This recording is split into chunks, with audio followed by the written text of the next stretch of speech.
From Studio 1A in Tampa, Florida, comes a talk show that really feels your pain and tells you like it is. We love America and all that freedom-loving Americans want to protect. Live from coast to coast and on your radio, it's For the People with Keith Allen. We'll help you survive this thing called life. We're for the people. Whatever your source of stress or strife, for the people is there.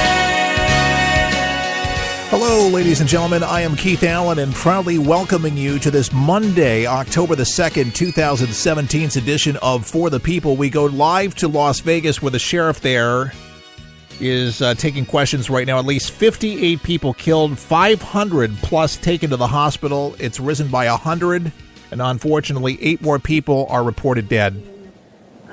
Your center upstairs where you keep...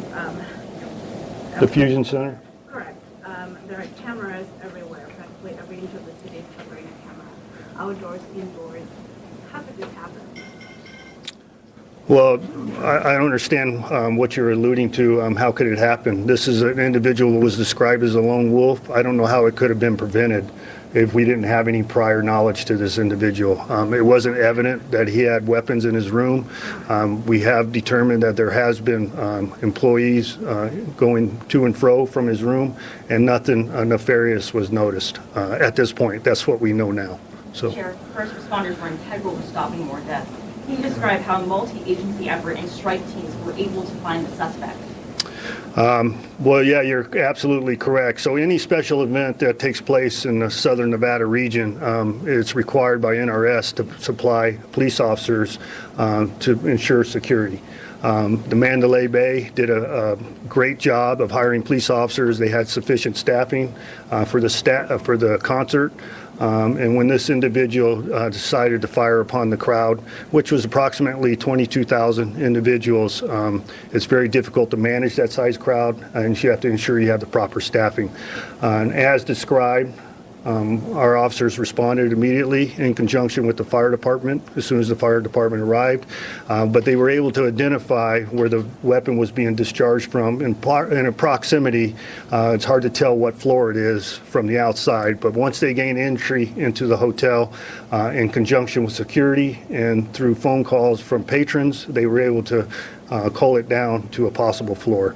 Once they made entry onto the hallway, they immediately knew what room was in question. Sheriff, there's some dramatic reports about what exactly happened in the room when SWAT officers entered, that maybe there was so much smoke from the shells that the smoke alarms were going off. Is there any truth to any of that? I don't know. I haven't been told about any smoke alarms, but I know that he had killed himself, and exactly we'll have to go through our body-worn camera and existing video, whether we engaged him at the same approximate time or not. Sheriff, you said you didn't believe that this was connected to ISIS. Do you have any idea of what kind of motives you could be looking at? No, ma'am. I can't get into the mind of a psychopath at this point. Sheriff, on the investigation that's going on right now at the site of the shooting, how extensive is it, and what are we talking about as far as Las Vegas Boulevard being shut down while the ballistics and the criminals do their work out there? Well, I believe we've got most of Las Vegas Boulevard open. Directly adjacent to the Mandalay, it still remains closed. We'll ensure that we go out to the proper intersections to limit the hindrance of traffic. But we're looking at a minimum of 12 additional hours for documentation of the crime scene and the removal of the bodies. Do you know about how long he was able to shoot for, and do you happen to know if there was ever any return fire from officers on the ground in any way? No, I don't. I'm not aware of any return fire, nor am I aware of the timeline. But we did have SWAT officers discharge weapons at the room location. The idea of checking the weapons right now to determine if any of them were legal or illegally converted? Yes, the federal or the FBI and the ATF is helping us with that aspect. Sheriff, you mentioned whether any injured or deceased come from the hotel. Were they all in the concert, or were any in the hotel area? I'm not sure because we had people that were deceased and injured outside the vicinity of the concert area, so it would be hard to determine or make that determination at this point. We're obviously going to have to talk to all those injured individuals to make that assessment. How many people who were injured were shot and how many were injured running away? I don't know, ma'am. The people have been displaced in 5 separate hospitals, so it's going to require an extensive review of that communication with them to determine that. So thank you very much. I appreciate everybody's time, and I appreciate everybody here to the back of me and their support of our police. All right, Joseph Lombardo, he's the Clark County, Nevada sheriff, and adding to the death toll, unfortunately, 8 more people have been killed, 500 plus taken to the hospital. We heard earlier, if you've listened to our first hour, that there were people that were unaccounted for because they drove themselves, they ran away, somehow got to a hospital. That's it's just unbelievable carnage, death toll, death in the air in Las Vegas. That's the scene this morning from last night's concert. Joe Aldrin was the act there that people were watching at the Summer Series concert where there was a bunch of acts. He was the biggest one of the biggest headliners, and it's just an annual thing that's done there on the Strip. Manolin Hotel is a beautiful hotel if you've ever been to Vegas. But to wake up this morning, myself, to hear this news, and many of you have woke up with this news, hearing about this gunman who decided he wanted to go ahead and just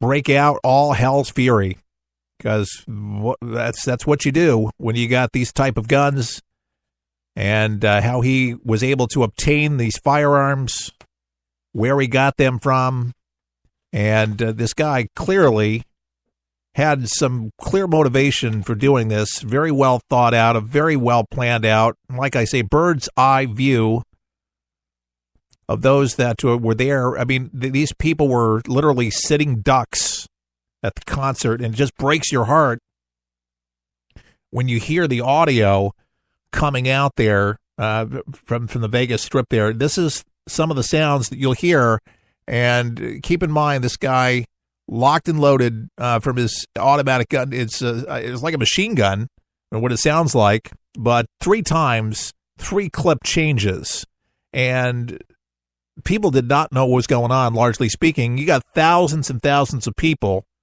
all different rows, trying to figure out if there was fireworks going on, when there were shots. The band was confused even, too.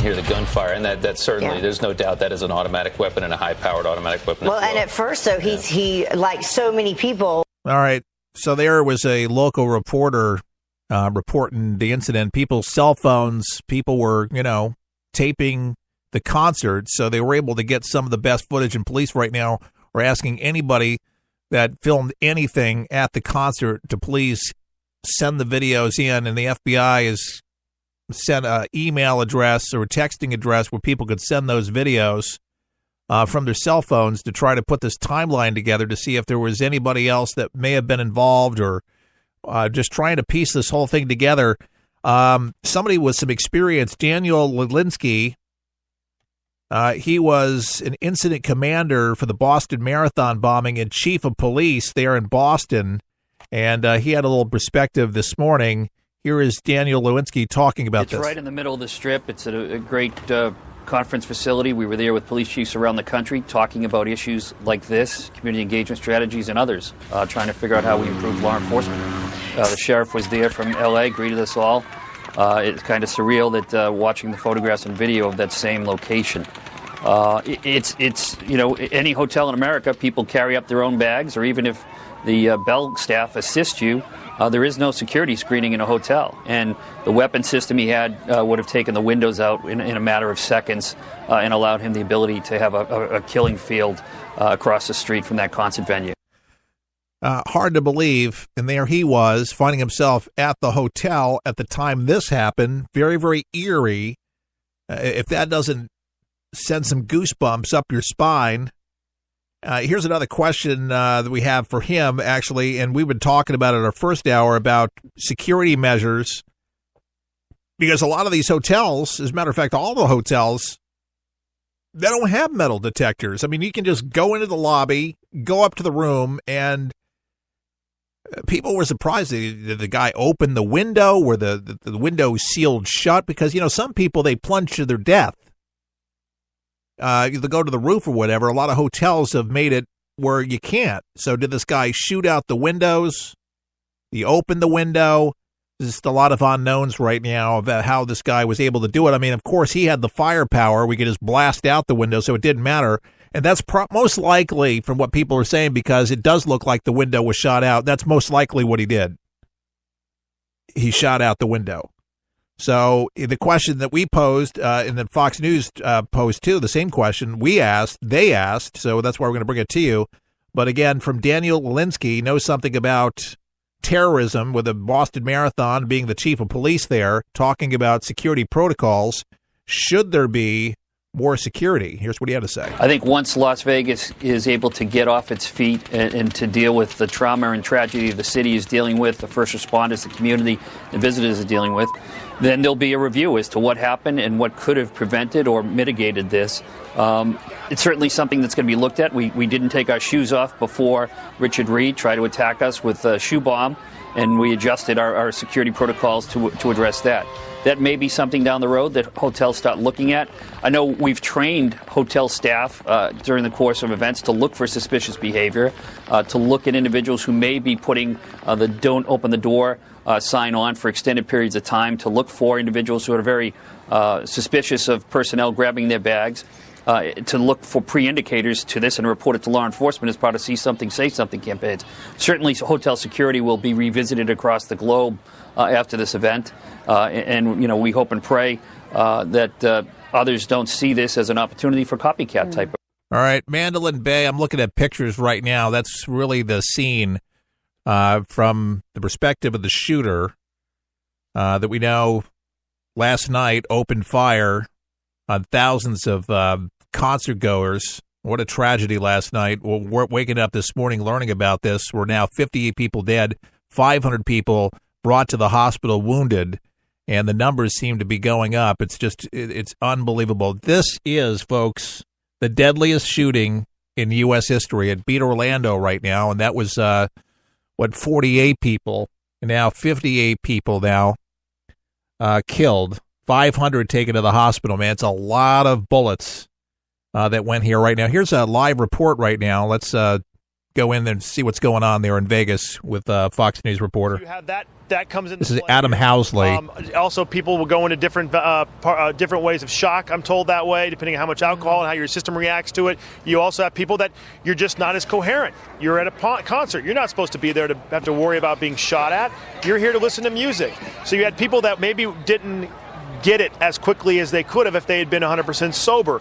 You also have the idea that people really thought these were fireworks. Yep. I mean, this concert was over. And if you first hear that, and no one's thinking there's a guy up there shooting at everybody. I mean, that doesn't come to mind right away. And I had several people tell me they realized when they saw someone go down. One individual told me the girl next to him got shot in the head. I mean, that's what happened. And then you saw Jason Aldean run off stage, and then the place just went chaotic. And when you have 22,000 people having to exit, and it wasn't like they were completely compacted. There were a number of exits they could get out, sure. But it still takes, a few minutes to get that kind of people out. That gave the man more than enough time to just open fire at will. And just to see people running, the fear on their faces, the blood on all over people's bodies because they were trying to help other people, dragging them, to safety. That's a lot of people were doing just that. And then the hospitals right now to capacity. I mean, 500 people now, folks, think about that. Emergency rooms are to capacity. I mean, beyond that, they're just going to have to ship them out to all different area locations. I mean, you're working overtime. It breaks your